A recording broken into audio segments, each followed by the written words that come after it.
Psaume 42. Complainte du Lévite exilé. Comme un cerf altéré cherche l'eau vive, ainsi mon âme te cherche, toi, mon Dieu. Mon âme a soif de Dieu, le Dieu vivant. Quand pourrai-je m'avancer, paraître face à Dieu? Il n'y a d'autre point que mes larmes le jour, la nuit.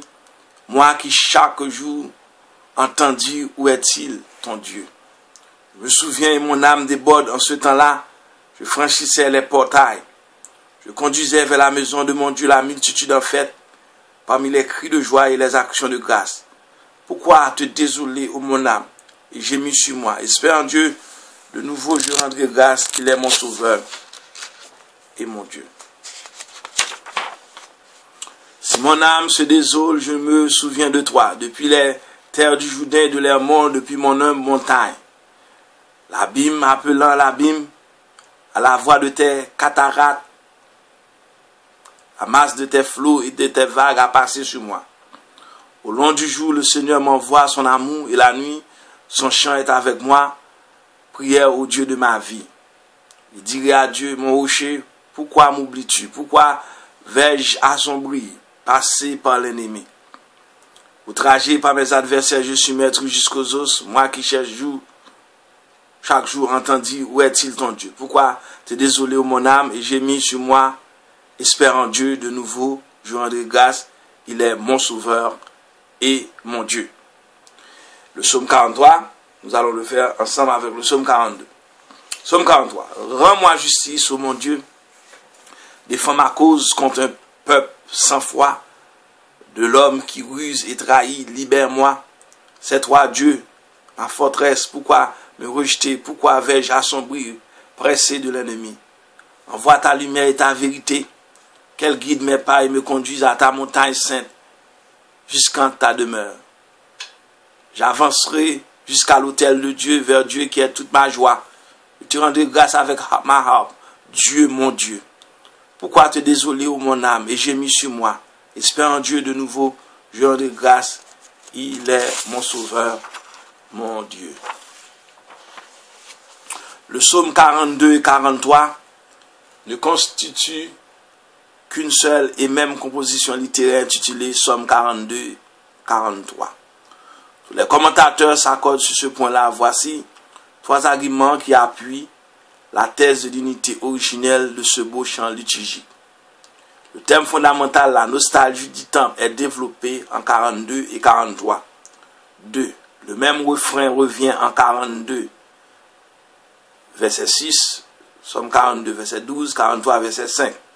3. Il n'y a pas de titre au début du psaume 43. Ce psaume 42-43 fait des supplications individuelles. Laurent, prêtre ou lévite, appartient au personnel du temple. Il vit en exil dans le nord de la Palestine, non loin et de l'Hermon, versets 7 et 8. D'autres particularités recommandent le psaume 42-43 à notre attention. Petit A.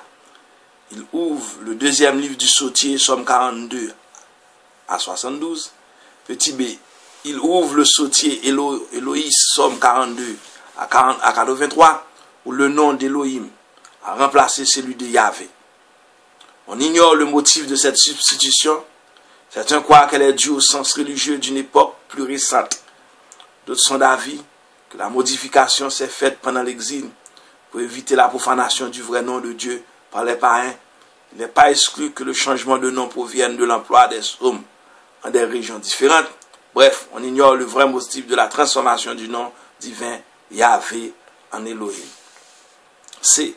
Notons aussi qu'avec le psaume 42-43, débute la série des titres où sont mentionnés les fils de Corée, 42-43, 44 à 49, 84, 85, 87, 88. Nommés en plusieurs endroits des livres bibliques, Corée est l'ancêtre d'une célèbre lignée de Lévites, responsable de la liturgie au temple de Jérusalem. Les psaumes dont les membres de cette famille sont les dépositaires se font remarquer généralement par leur amour, par la liturgie et la richesse de leur spiritualité. Tel est le cas par exemple du psaume 42-43 dont nous entreprenons l'étude. L'auteur lévite ou prêtre exilé enflammé de zèle pour le temple nous communique ses réflexions personnelles dans les 3 parties qui feront l'objet de notre commentaire. le passé, le présent, l'avenir. Sans tarder, voici la structure détaillée du psaume. Cite verset 1er du maître de chant poème au psaume des fils de Corée. Pour connaître le sens du thème poème, on peut se rapporter au psaume 32. L'hébreu correspond maskil, M-A-S-K-I-L, vient du racine qui signifie instruire. C'est-à-dire qu'il convient bien aux gens d'écrire que nous abordons l'auteur, nous livre des réflexions qui nous apprennent à aimer Dieu et les choses de Dieu. Quant à la mention des fils de Corée, nous venons de l'expliquer dans l'introduction. Le passé nostalgique, Psaume 42, versets 2 à 6, ce beau poème comprend 3 chants. Petit A, le chant de l'eau, versets 2 et 3, il s'ouvre sur une note mélancolique. Le symbolisme de la foi brûlante le rend encore plus émouvant. En outre, le jeu des contrastes est vraiment impressionnant. D'un côté, la soif lancinante et la dent désir de Dieu. De l'autre côté, le torrent desséché et le silence de Dieu. Cette tension classique est illustrée dans la littérature universelle par l'image de la biche assoiffée. Dans le texte hébreu au verset 2, on a un nom du genre masculin, un seph, comme dans le sautier, mais par contre, le verbe est au féminin, aussi emploie-t-on généralement le féminin, une biche, comme dans la Bible de Jérusalem. Quant au verbe du même verset 2, il comporte avant tout l'idée d'une lamentation déchirante. C'est pour ce motif que la Bible de Jérusalem rend bien le sens de l'original. Comme languit une biche, par ailleurs, nous estimons moins fidèle la traduction du sautier, où le cerf assoiffé cherche l'eau vive. Quoi qu'il en soit, la comparaison du cerf ou de la biche prend une signification encore plus pathétique quand on sait qu'elle s'applique à l'âme. Ainsi mon âme te cherche, toi mon Dieu. Remarquons aussi que le nom de Dieu répété 4 fois dans ces versets 2 et 3 ajoute au tableau une touche encore plus dramatique. Dès lors, le psalmiste voit se profiler dans les brumes de sa mémoire la silhouette du temple de Jérusalem, résidence du Dieu vivant. C'est ce que suggèrent les 2 derniers verbes du verset 3, m'avancer, m'apparaître face à Dieu. Le premier appartient au vocabulaire technique des processions qui montaient au temple. Le second est le thème classique qui indique l'entrée des fidèles au temple pour rencontrer Dieu. Petit B, le chant du pain. À l'évocation nostalgique des 2 strophes précédentes succède la triste réalité du verset 4. Pour toute nourriture, le poète n'a que ses larmes et pour toute consolation, il n'a que l'interrogation sarcastique de ses ennemis. Où est-il ton Dieu? Cette question est peut-être l'écho de paroles vraiment adressées à l'exilé. C'est le chant du temple, verset 5. Il va sans dire que les moqueries des païens ravivent encore davantage la peine qu'éprouve le poète au souvenir du temple et de sa liturgie. Cela est tellement vrai qu'on pourrait intituler le morceau le chant du souvenir, selon le texte hébreu. En effet, le verset 6 décrit une brillante procession qui monte au temple. Au milieu d'une foule délirante, en Israël, le culte était le sommet de l'existence. Il était joie, paix, liberté. En revanche, la plus grande malédiction causée par la mort consistait à ne plus pouvoir participer à la liturgie. À ce point de vue-là, l'orant du psaume 42 est déjà mort à la joie. L'antienne verset 6. L'auteur, le moi ou je, engage le dialogue avec son âme. Le même procédé littéraire est employé dans une œuvre égyptienne célèbre dans l'Antiquité, le dialogue du désespéré avec son âme. Le présent tragique, Psaume 42, verset 7 à 12, cette deuxième partie est étroitement reliée à l'antienne du verset 6. Selon la Taube, l'âme correspond, l'âme du psalmiste se replie sur elle-même, verset 6 et 7.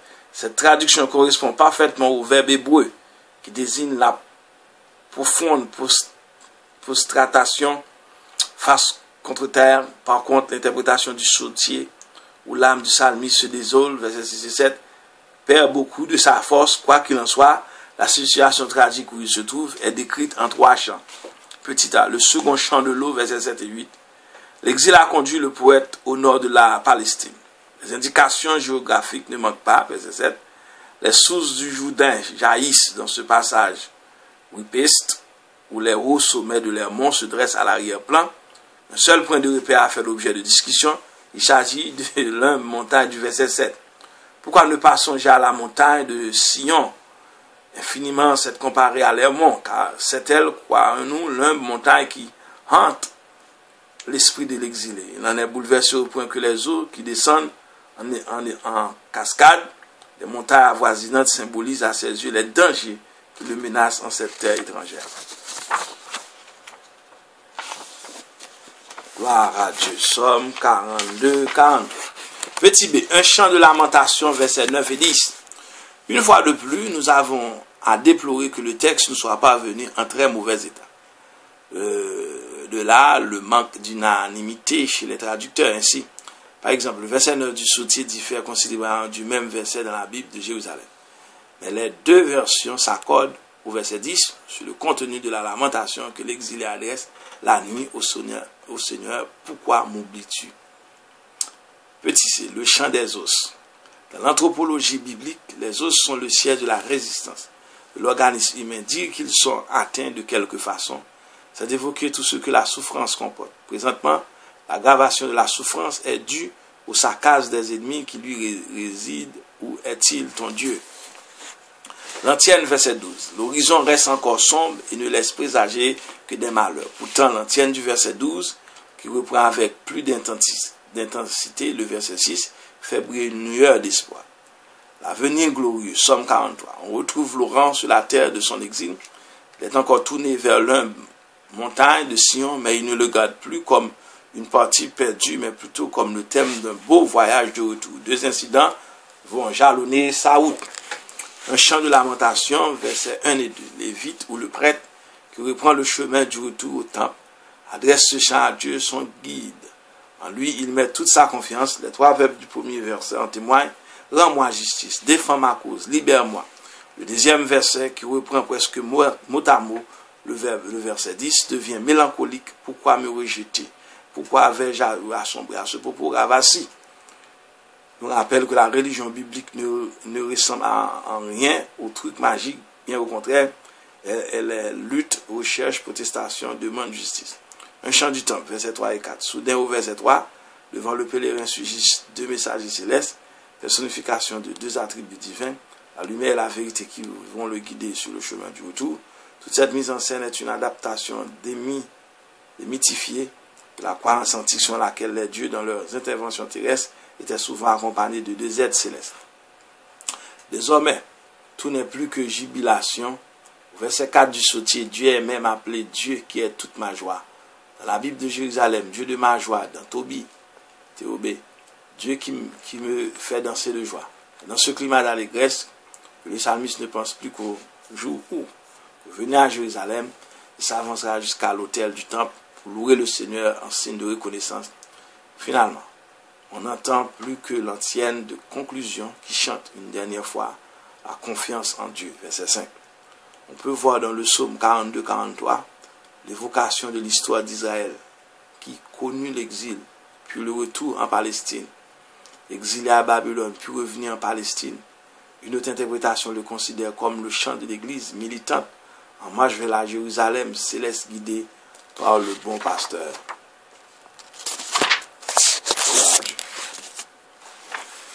Et très bientôt pour le psaume 44.